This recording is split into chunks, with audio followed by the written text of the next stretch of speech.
In the Gospel of St. John, Jesus says, "My food is to do the will of him who sent me and to accomplish his work."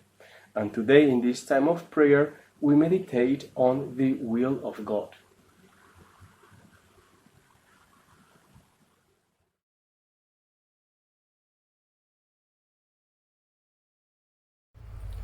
My Lord and my God, I firmly believe that you are here, that you see me, that you hear me. I adore you with profound reverence. I beg your pardon for my sins and the grace to spend this time of prayer fruitfully.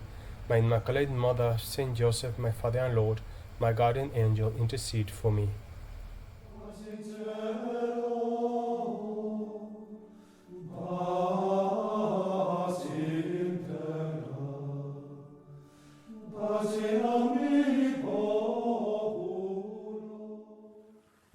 Sometimes when we hear this term, the will of God, it might sound a bit strong, as an imposition from above, as something that emphasizes a certain obligation, almost as if we can say how unlucky I am, how terrible that I have to do the will of God. Perhaps other men are free and they don't have this obligation. But on the opposite, and it's good to have this in mind, the will of God is not a burden. Or the will of God is sweet. Sometimes we hear the expression, this from Saint Josemaria, the most loving will of God. And we have been created with an idea in the mind of God, a plan, something that we call now His will. And that is the plan for our existence, for our life, that best fits us. And there's nothing else that we can imagine that is better than this. We can say the will of God, what God has in mind, if we can use this expression, what God has in mind for me is the best possibility about my life, the best outcome for me.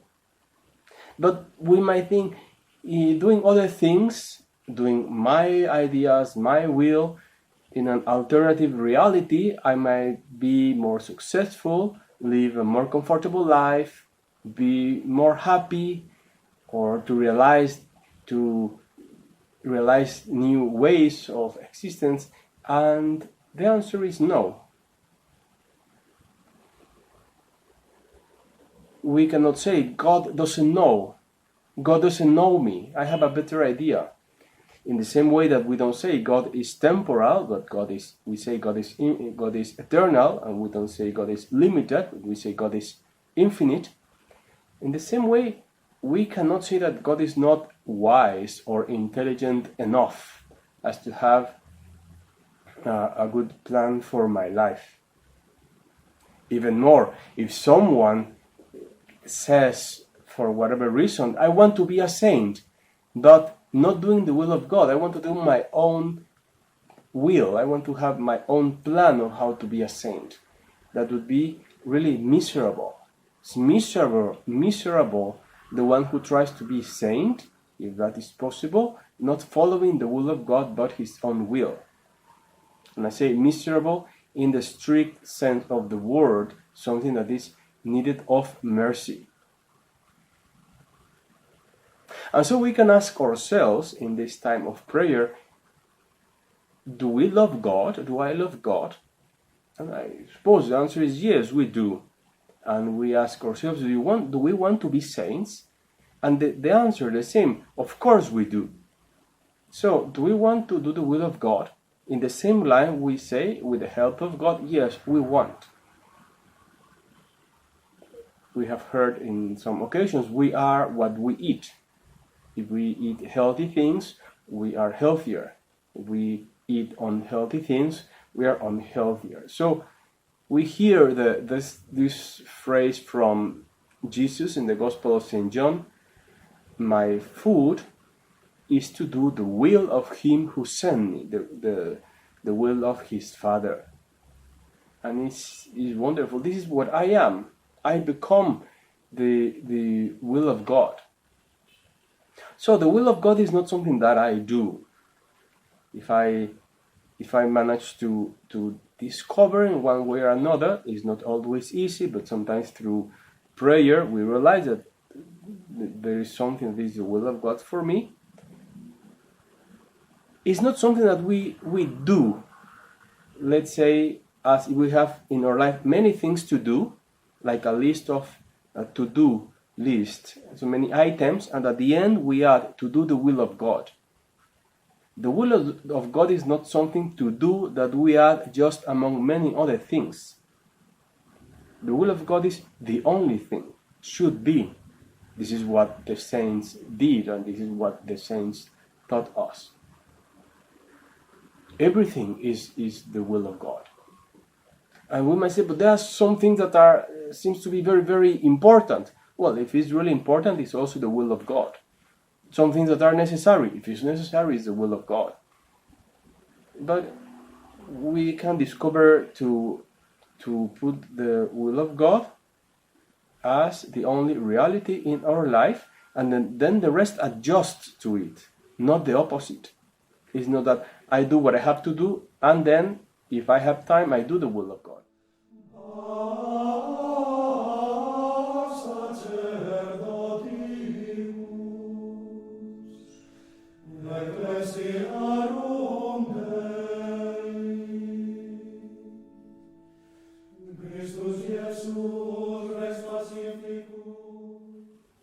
We go again to the Gospel. This time we go to chapter 6 of the Gospel of St. John. His disciples of Jesus, when evening came on, went down to the lake. And there, embarking on the boat, they began to cross the water to Capharnaum. Darkness had fallen, and Jesus had not yet come back to them. Meanwhile, there was a strong wind blowing, and the sea was beginning to grow rough. And now they had rowed some 25 or 30 furlongs when they saw Jesus walking on the sea, and already drawing near to the boat. They were terrified. Of course, we imagine the scene perfectly. They had a small boat that was just for fishing, was not prepared for these big storms. But the sea, it was just a lake. The wind is strong, the sea is rough, and then they are afraid. And then when they see Jesus, they are terrified. But Jesus, we read in the Gospel, Jesus said to them, "It is myself, do not be afraid."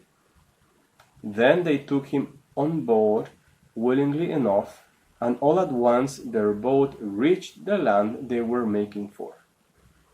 And we see, as we hear many times in the Gospel, this wonderful phrase, "do not be afraid." In different circumstances and in different ways, we find similar situations. For instance, with Moses. God gives Moses a mission. Say, I have to go to the Pharaoh and tell him to let the people of Israel go out. And then Moses said, it makes no sense, it is impossible. And God tells him, don't worry, I take care of it. But I don't know how to speak. Don't worry, I will take care of it. But the Pharaoh will not listen to what I say. Don't worry, I will take care of it. But it's impossible. And God repeats the same idea. Don't worry, I will do it. Do not be afraid, it's me the one doing things. And we see it, for instance, with Mary, when she sees the angel in surprise, it's the same, do not be afraid.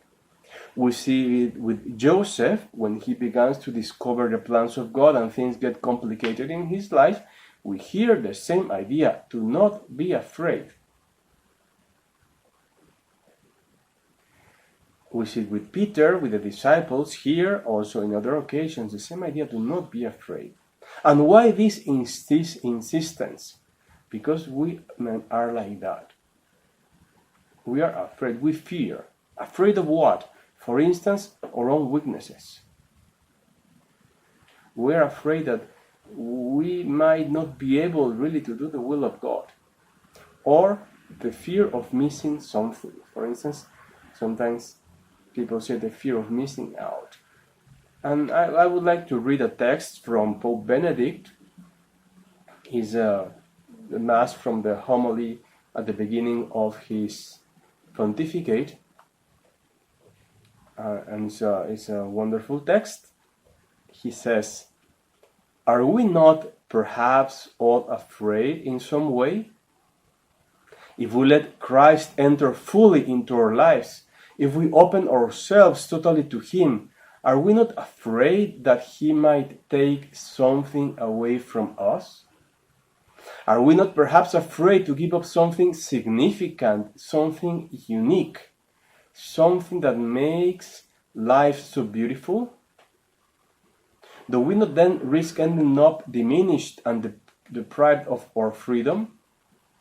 And once again, the Pope, he's talking about John Paul II, once again, the Pope said, "No, if we let Christ into our lives, we lose nothing, absolutely nothing of what makes life free, beautiful, and great. No, only in this friendship are the doors of life open wide. Only in this friendship is the great potential of human existence truly revealed. Only in this friendship do we experience beauty and liberation.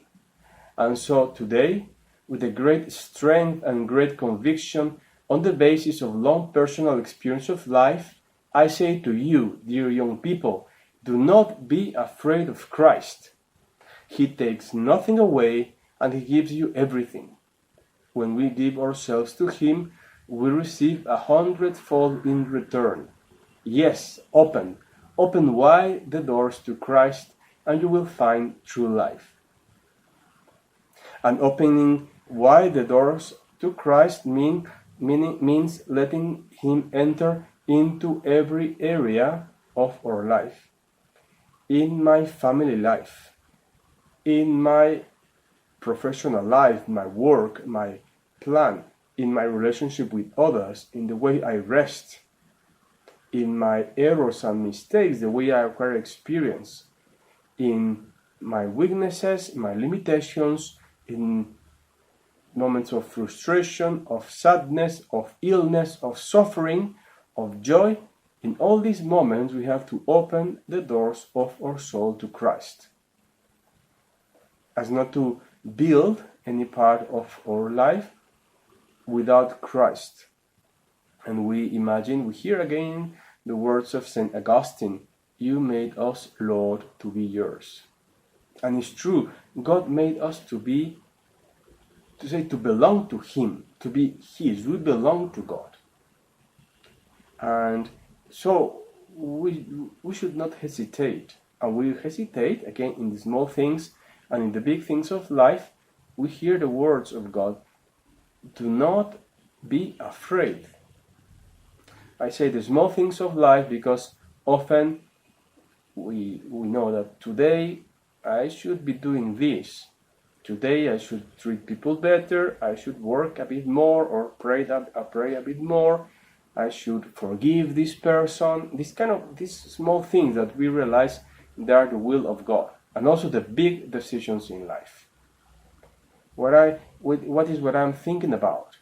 About forming a family with generosity and having children with generosity, about transforming my work into service, about really putting my life completely, giving myself completely to Christ.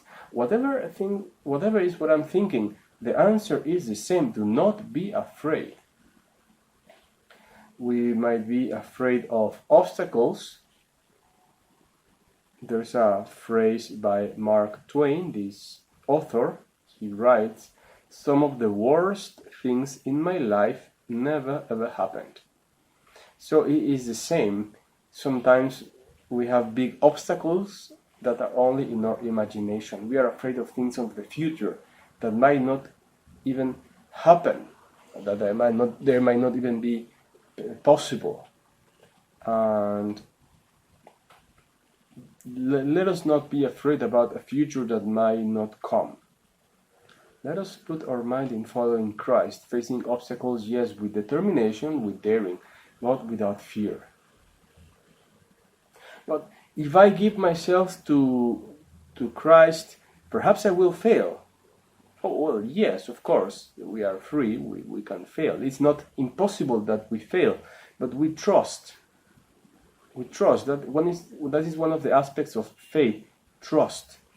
When we say, I believe in God, it's not only the theories. I believe that there is a God. I believe that God exists. It's not just a theory. It includes also trust. I believe Him. I believe in Him. In that personal God that takes care of me, that is my Father, that created me out of love, that is calling me to be saint, that will give me grace to be saint, overcome difficulties, etc. Trust. Faith includes that aspect of trust. And what if I fail? And then St. Josemaria tells us, he asks a rhetorical question, and what is the secret of perseverance? Love, he writes, fall in love and you will not leave Him. If we learn to love Christ, we will not abandon Him.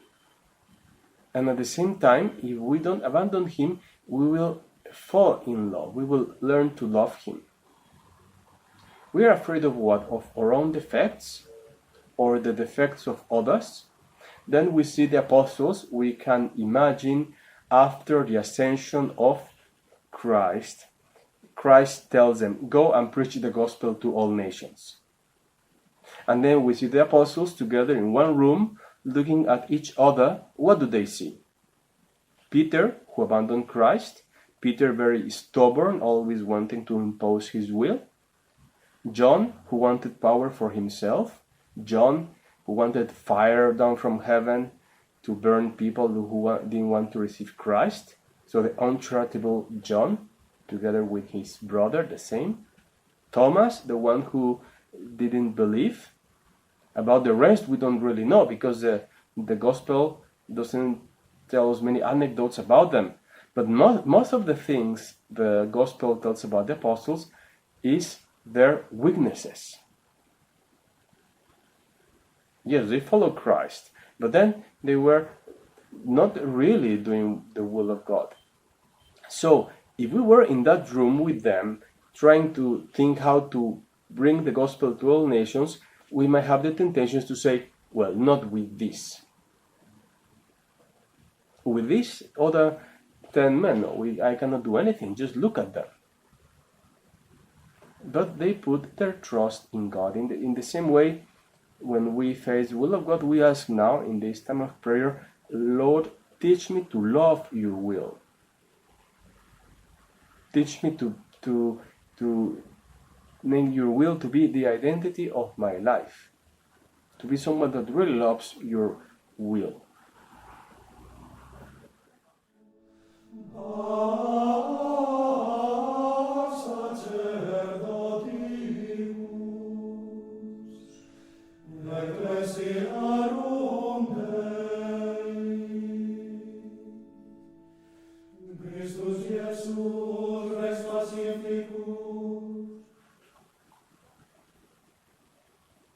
God calls us for freedom. And to be free and to do His will are deeply connected. To fall into temptation is not to be free, is to be slave. We can be slaves of many things.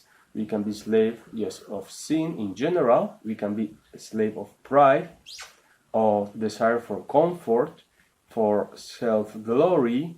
We can be slaves of fear. We can be slaves of the desire of living a comfortable life. But God calls us to be free. God calls us for freedom or to freedom. The glorious freedom of the children of God.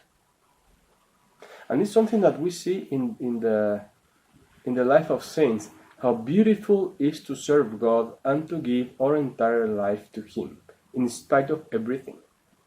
Because all saints, if you read biographies of saints, we will discover that. Recently I was reading biography of Saint Alphonsus of Liguori,